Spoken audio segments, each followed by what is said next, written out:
वीरः हनूमान् भविष्यत् ब्रह्मा। रामनाम्नः जपं कुर्वन् हनूमान् गन्धमादनपर्वते तपसि लीनः आसीत्।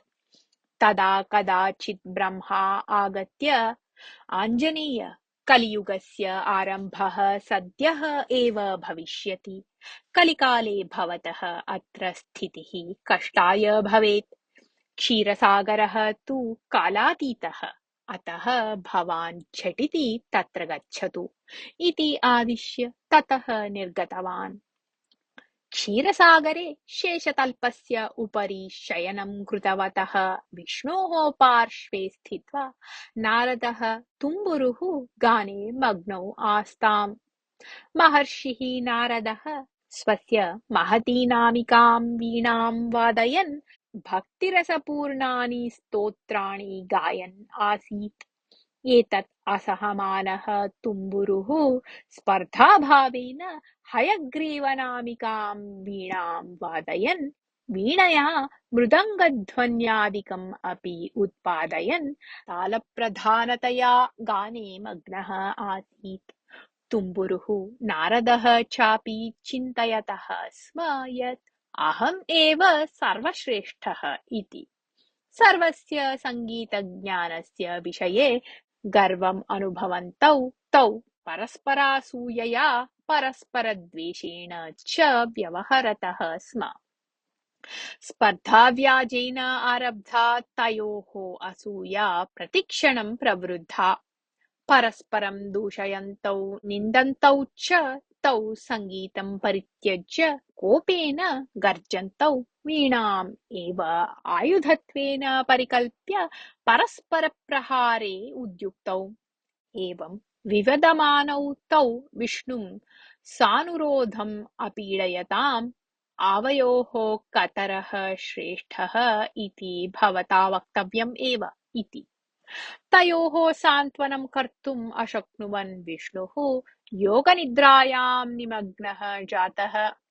तथापि तौ विष्णुम् उभयतः स्थित्वा कर्णसमीपं मुखं नीत्वा उक्तवन्तौ, आवयोः कतरः श्रेष्ठः इति भवान् यावत् नावदति तावत् आवाम् इतः न गच्छावः इति। तदा विष्णुः, भवन्तौ उभौ अपि मम प्रियौ, भवतोः सङ्गीतम् अहं सदा शृणोमि, अतः कतरः श्रेष्ठः इति निर्णेतुं न शक्नोमि। गन्धमादनपर्वते कश्चन कपिः अस्ति, रामः आह्वयति इति सन्दिश्य तम् अत्र आनयतां भवन्तौ। तस्य कपेः पुरतः भवतोः सङ्गीतज्ञानस्य प्रदर्शनं भवतु।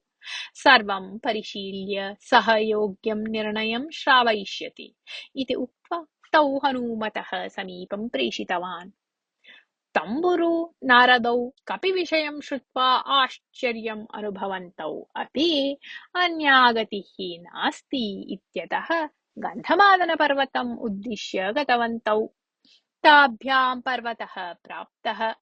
हनुमता क्रियमाणः रामनाम जपः ओङ्काररूपेण तत्र सर्वत्र प्रसृतः आसीत्। तम् अनुसरन्तौ तुम्बुरुः नारदः च हनूमतः पुरतः स्थितवन्तौ। हनुमान् नेत्रे निमील्य रामनामजपं ध्वनेः वेगं वर्धयन् न्यूनीकुर्वन् सस्वरम् आलापं कुर्वन् इव व्यवहरति स्म। अतः जपसमये विविधाः रागाः श्रूयन्ते स्म। तस्मिन् रागसम्मेलने विविधाः भावाः प्रकटिताः भवन्ति स्म। राम इति अक्षरद्वयम् एव ताळगतौ विविधान् लयविन्यासान् करोति स्म। तुम्बुरुः नारदः च तत् अपूर्वं गानं श्रुत्वा नितराम् आश्चर्यचकितौ। हनुमान् अद्वितीयः नादोपासकः इति ज्ञातवन्तौ तौ। यदर्थम् आगतं तत् कार्यम् एव विस्मृत्य तौ हनूमतः पार्श्वे उपविश्य रामनामजपे निरतौ जातौ। हनूमतः ध्वनिः तु मन्दगत्या आसीत्। तुम्बुरु नारदयोः ध्वनिः हनूमतः ध्वनिना मिलितः न अभवत्, अतः तत्र अपश्रुतिः उत्पन्ना। एतेन हनूमतः तन्मयतायाः भङ्गः जातः। सः झटिति नेत्रे उन्मीलितवान्।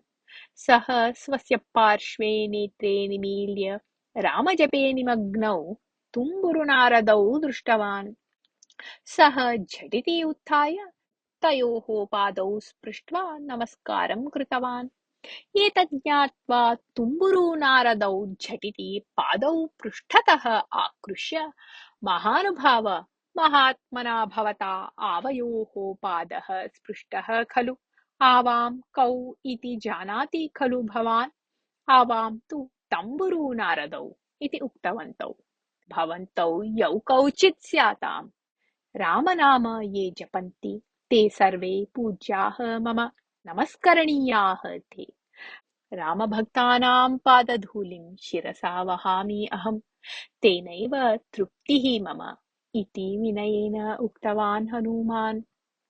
एषः हनुमान् सङ्गीतशास्त्रादिषु यथा सुनिपुणः तथैव महान् भक्तितत्परः अपि इति जानन्तौ तम्बुरू नारदौ आश्चर्येण परस्परं मुखं दृष्टवन्तौ। भक्ताग्रेसराः अस्माभिः बहवः श्रुताः दृष्टाः चापि, किन्तु एतादृशः विलक्षणः अपूर्वः च भक्तः पूर्वं कदापि न श्रुतः न वा दृष्टः। निरन्तरं रामनाम एव जपन् एषः अन्नपानादिकं किम् इहलोकम् एव विस्मृतवान् अस्ति। रामनामजपे अपूर्वं सङ्गीतम् अपि योजितम् अस्ति इति तु अपूर्वं वैशिष्ट्यम्। ये रामनाम जपन्ति ते पापिनः चेदपि मम पूज्याः एव इति एतस्य या दृष्टिः अस्ति सा अपि असाधारणी एव। एवम् एतस्य हनूमतः चिन्तनम्, आचारः, व्यवहारः इत्यादयः सर्वे अपि अपूर्वाः एव इति परस्परम् उक्तवन्तौ तौ। अनन्तरम् आगमनोद्देशं स्मरन् तम्बुरुः, आञ्जनेय, क्षीरसागरं प्रति भवतः आनयनार्थं श्रीरामः आवाम् एतं गन्धमादनपर्वतं प्रति प्रेषितवान् अस्ति। सः क्षीरसागरे शेषशय्यायां शयनं कृतवान् अस्ति इति उक्तवान्। सीता तस्य पादसेवां कुर्वती अस्ति। लक्ष्मणः सहस्राभणात्मकं छत्रं तदुपरि प्रसारितवान् अस्ति। भरतशत्रुघ्नौ शङ्खचक्ररूपं धृत्वा तस्य हस्तालङ्कारतां प्राप्तवन्तौ स्तः इति उक्तवान् नारदः। हनुमान् महता आनन्देन तौ अनुसृतवान्। क्षीरसागरे गरुडः अग्रे आगत्य हनुमन्तम् आदरेण प्रीत्या च स्वागतीकृतवान्। ततः हनूमतः स्कन्धयोः उपरि हस्तं प्रसार्य योगक्षेमादिकं पृच्छन् तं विष्णुसमीपं नीतवान्। भगवान् विष्णुः रामः इव एव दृष्टः हनूमता। रामः विष्णोः एव अंशभूतः इत्येतम् अंशं स्मरन् सः भक्त्या तं नमस्कृतवान्। विष्णुः हनूमन्तम् उद्दिश्य उक्तवान्, आञ्जनेय, तम्बुरू नारदौ सङ्गीतस्पर्धाम् इच्छतः। तयोः सङ्गीतपाण्डित्यस्य परीक्षार्थं भवान् एव अर्हः इति निश्चित्य अहं भवन्तम् अत्र आनीतवान् अस्मि। तयोः परीक्षणात् पूर्वं भवदीयां गानसुधां किञ्चित् पाययतु तावत् इति। तदा हनूमान् उक्तवान्, हा हन्त, कीदृशं वचनम् एतत्? अहं न सङ्गीतविद्वान्। सरिगमेत्यादीन् सप्तस्वरान् जानामि अहं तावदेव। अहं वायुपुत्रः इत्यतः वायुसम्बन्धं एतत् शास्त्रं किञ्चिदेव जानामि। अतः सङ्गीतपाण्डित्यस्य परीक्षां कर्तुं महामहिमान्वितस्य सकलशास्त्रपारङ्गतस्य च भवतः पुरतः गातुं वा सामर्थ्यं सर्वथा नास्ति मम इति। तदा विष्णुः हसन् आञ्जनेय सर्वदा भवतः समस्या अस्ति एव यत् भवान् स्वसामर्थ्यं स्वयं कदापि न जानाति इति। सूर्यसकाशात् भवान् सर्वाणि शास्त्राणि विविधाः कलाः नवव्याकरणानि च सम्यक् अधीतवान्, किन्तु यावत् अन्येन न स्मार्यते तावत् भवान् स्वशक्तिं न जानाति एव। इदानीम् अहं स्मारयामि, गायतु तावत् इति उक्तवान्। तदानीं हनुमान् स्वस्य नाम्नः प्रथमाक्षरेण हकारेण सम्बन्धे हिन्दोळरागेण मन्दगम्भीरस्वरेण रागालापनं कर्तुम् उद्युक्तः अभवत्। हिन्दोळरागः च विष्णोः प्रियतमः रागः आसीत्। तम्बुरू नारदौ स्वरमाधुर्यं दृष्ट्वा हनूमतः सङ्गीतपाण्डित्यम् अवगत्य सम्भ्रमाश्चर्येण कर्णौ विशालीकृत्य तन्मयतया सर्वं श्रुतवन्तौ। हनुमान् हिन्दोळरागं वैजयन्तीरागेण परिवर्तयन् गानम् अनुवर्तितवान्। रा मा इति अक्षरद्वयम् एव आश्रित्य सः स्थायिभेदेन विविधरागभेदेन तालभेदेन च गायति स्म। तस्य गानस्य अनुगुणं समुद्रस्य तरङ्गाः अपि नृत्यम् अकुर्वन्। तदीयं गानं श्रोतॄणां हृदये आनन्दतरङ्गान् उदभावयत्। तुम्बुरू नारदौ अनुभवैकवेद्यया अलौकिकया अपूर्वया भक्तिभावनया युक्तौ जातौ। हनुमान् तारस्थायिनम् आश्रितवान्। तदा क्षीरसमुद्रस्य तरङ्गाः उद्गत्य नक्षत्रलोकम् अस्पृशन्। आदिशेषस्य सहस्रं फणाः अकम्पन्त। हनुमान् झटिति मन्दस्थायिनम् आश्रित्य देवगान्धाररागस्य आलापनं कृतवान्। शान्तिप्रधानस्य तस्य रागस्य कारणतः क्षीरसमुद्रः घनीभूतः सन् हिममयः जातः। तम्बुरोः हयग्रीववीणा नारदस्य महती वीणा च नवनीते स्थितायाः शलाकायाः गतिं प्राप्तवत्यौ। क्रमशः क्षीरसागरः शिला इव घनरूपः जातः। तन्मध्यस्थः आदिशेषः कष्टेन अकम्पत। गानं स्थगयतु इति सङ्केतेन हनूमन्तं सूचितवान् विष्णुः। हनूमान् गानं स्थगितवान्। एतेन नितरां चकितौ तम्बुरू नारदौ अमृतशिला इव दृश्यमाने क्षीरसमुद्रे स्थितां स्ववीणां दृष्टवन्तौ। भवन्तौ गानेन समुद्रं द्वयीकृत्य स्ववीणां स्वीकर्तुम् अर्हतः इति तौ हसन् उक्तवान् विष्णुः। नारदस्य भक्तिसाहित्यं तम्बुरोः वर्षोपलपातनसमर्थः रागः वा अमृतशिलामयं समुद्रं द्वयीकर्तुं न अशक्नोत्। अतः पूर्वं गर्वेण व्यवहृतं यत् तदर्थं तौ लज्जाम् अनुभूतवन्तौ शिरः अवनमय्य मौनं स्थितवन्तौ। विष्णोः आदेशस्य अनुगुणं हनूमान् पुनरपि गातुम् उद्युक्तः जातः। सः भूपाल वसन्त झञ्झूटी दीपकप्रभृतिभिः रागैः रामनाम गीतवान्। तदा रागः रागिणी च मूर्तरूपं प्राप्य नृत्यं कृतवन्तौ। हनूमतः गानं तारस्थायिनं प्राप्य प्रलयकम्पनम् अकरोत्। शिवः डमरू वादयन् ताण्डवनृत्यं कुर्वन् कैलासतः क्षीरसमुद्रम् आगतवान्। तम् अनुसरन्तः पार्वती गणपतिः प्रमथादिगणः च तत्र आगतवन्तः। ब्रह्मा पद्मासनात् अवतीर्य तत्र उपस्थितः अभवत्। तम् अनुसरन्ती सरस्वती वीणां वादयन्ती तत्र उपस्थिता जाता। इन्द्रादिदेवताः अपि तत्र उपस्थिताः। क्षीरसमुद्रः तरङ्गैः कम्पमानः जातः। समग्रः क्षीरसागरः एव विवाहमण्डपः इव अशोभत। लक्ष्मीनारायणौ नववधूवरौ इव दृष्टौ हनूमता। सीतारामयोः विवाहवैभवं स्मरन् हनूमान् गाने लीनः सन् आनन्दपरवशः जातः। तम्बुरू नारदौ स्ववीणां स्वीकृतवन्तौ। आदिशेषः स्वस्थतां प्राप्य शय्यास्थितिं समीकृतवान्।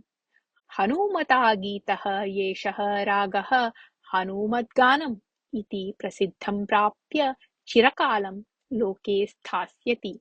पण्डितानां पामराणां च मनः आकर्षन् तेषां हृदयेषु चिरं स्थास्यति। कलायाः सार्थक्यं नाम श्रोतॄणां हृदये स्थितिः एव। तादृशी स्थितिः हनूमद्गानेन प्राप्ता अस्ति। नारदस्य सङ्गीतं भावप्रधानं, तम्बुरोः गानं तालप्रधानं। भाव-राग-तालानां समन्वयः एव नितरां श्रेष्ठः। रागः सङ्गीतस्य आत्मा इव रसात्मकः, सः श्रोतॄणां मनस्सु विशेषप्रभावं जनयति।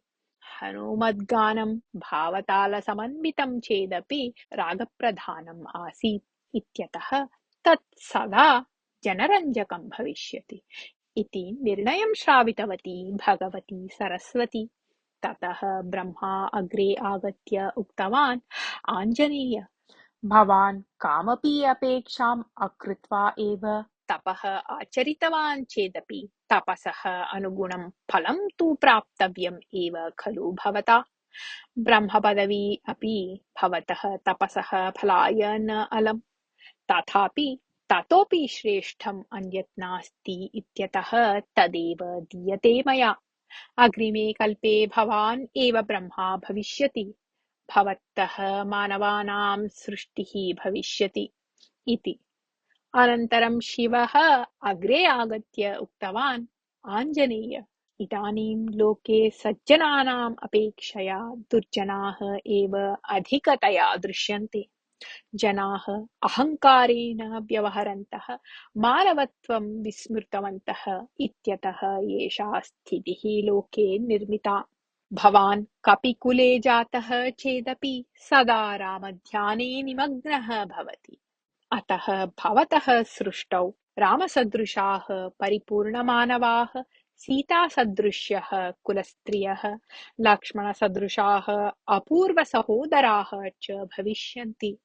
अग्रिमकल्पारम्भं यावत् भवान् विष्णुसान्निध्ये तिष्ठतु इति। तदा ब्रह्मा उक्तवान्, आञ्जनेय, शिवेन युक्तम् एव उक्तम्। सज्जनानां संख्या यदा अधिका भवति तदा केचन दुर्जनाः जाताः चेदपि न हानिः। तान् उपदेशादिना अन्येन मार्गेण वा सन्मार्गम् आनेतुं शक्यते। भवतः सृष्टौ एतत् भवतु।